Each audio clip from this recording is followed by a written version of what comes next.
जो जन मेरी शरण है ताका हूं मैं दास, और गेल गेल लाग्या फिरूं जब तक धरती आकाश।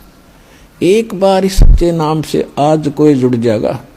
आज उसने नाम ले लिया, कितना रोगी है, और चाहे उसकी कल मृत्यु हो जा, नाम लेते भी हो जा, तो अभी परमात्मा अपने बही में लिख लेगा उस आत्मा को कि मेरी होगी भी। अपने आत्माओं हमने असंख्य जन्म बर्बाद कर दिए, असंख्य जन्म मनुष्य के खो चुके हो आप।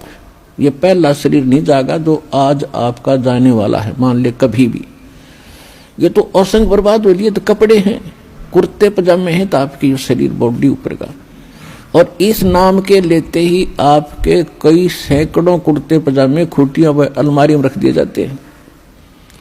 मनुष्य आज आपको नाम लेते ही, और चाहे अगले पल मृत्यु हो जाती है। वैसे तो ऐसा नहीं होगा, जो सच्चे दिल से आते हैं उनको राहत मिलती है, उनका मनुष्य जीवन एक्सटेंड होता है, आयु भी बढ़ाता है परमात्मा। एक उदाहरण के लिए कहते हैं कि जो अविश्वास रूप में भी आकर नाम ले लिया, अब देखेंगे किसी के कहने से आते हैं रोगी बहुत से, तो कि देख लेते हैं एक बार चल के, तो वो उनको भगवान वैसे उसको एक्सटेंड नहीं करेगा। उनका पता है कि इसको मैंने जीवन भी दे दिया, आगे फिर वो बकवाद करेगा। तो परमात्मा ने तो अपनी आत्मा देखनी है कि इसका उद्धार क्यों कर होगा। तो नाम लेते ही यदि उसकी मृत्यु भी होगी तो भी भगवान के अकाउंट में आ गया, और 10 महीना में फिर जन्म देकर उसको फिर बरवाला बुला लेगा। वह शुरुआत होगी उसके जीवन की। तो यहाँ आने वाले व्यक्ति को हानि कति नहीं है, और कति ज्ञान सुनकर समर्पित होकर आओगे तो आपकी कैंसर का बाप भी ठीक हो जा। भगवान किसे कहते हैं? वाह भाई वाह।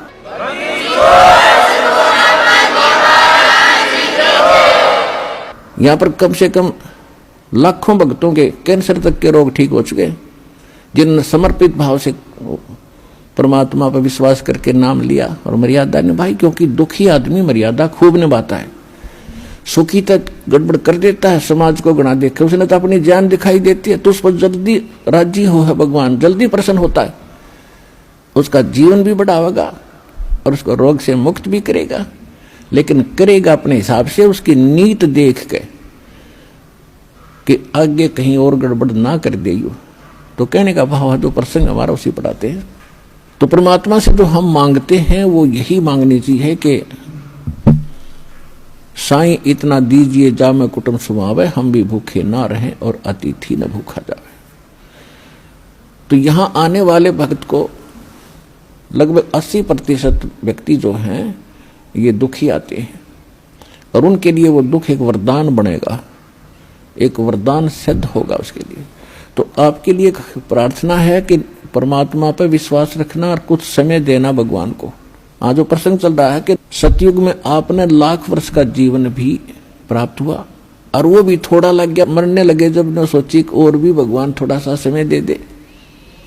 त्रेता में हजारों वर्ष का रहा, द्वापर में भी 800-900 वर्ष तक जीवन रहा है जीव का, और कलयुग में अब 60-70-80 वर्ष हम मुश्किल से जी पाते हैं, 90 वर्ष हद कोई पकड़े मुश्किल से। अरे इसको थोड़ा मानना एक कोई बड़ी बात नहीं, हमने लाख वर्ष का भी जीवन थोड़ा माना, और वो भी अंत हुआ। ये जीवन तो अंत होगा ही होगा, ये तो फाइनल समझ लो, तो आपने पता है इस बात का। लेकिन मरना हम चाहते नहीं, वो बात अलग है कि अभी नहीं, अभी नहीं। जो मर चुके हैं वो भी ये सोचा करते अभी नहीं। कति स्वस्थ व्यक्ति और खूब फैक्ट्री लाग रही, लाखों करोड़ों अरबों रुपए की कमी नहीं, अपने ही हेलीकॉप्टर से मृत्यु को प्राप्त हो गया एक्सीडेंट होने से, और अब क्या बनेगा? गधा बनकर घूम रहा होगा। मृत्यु वो भी गया, या मृत्यु कोई अचंभा नहीं है, ये तो यूनिवर्सल ट्रूथ है। लेकिन इस मृत्यु को से बचने के लिए अब तरीका है, मालिक की शरण में आओ। कबीर ये तन जाएगा, सके तो ठहर ला, एक सेवा कर सतगुरु की, फिर गोविंद के गुण गा। कबीर साहब कहते हैं ये मनुष्य जीवन तो सबका जाना है, और समय पर जाओगा, जितना आपको प्राप्त है उससे अधिक नहीं मिलेगा। एक प्रियव्रत नाम का राजा था, उसने 11 अरब वर्ष तक तप किया और 11 अरब वर्ष तक उसको राज्य मिल गया।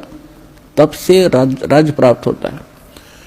अब 11 वर्ष अरब राज्य करके जब वो मरण लगा, 11 अरब वर्ष तक राज भोग के, इतने ठाठ माना हम तो राजा के। मरते समय जब यम के दूत उसको लेने आए तब उसने एक का प्रार्थना की कि मुझे कुछ श्वास और दे दो। बता, 11 अरब वर्ष में तो किला तोड़ा नहीं, ये कुछ सांसों में तो किला तोड़ देगा। यम के दूत कहने लगे, खबरदार, तेरे ताई एक भी सांस लेने का आदेश नहीं है, और टीटी भी पकड़ कर घसीट ले गए उस राजा को।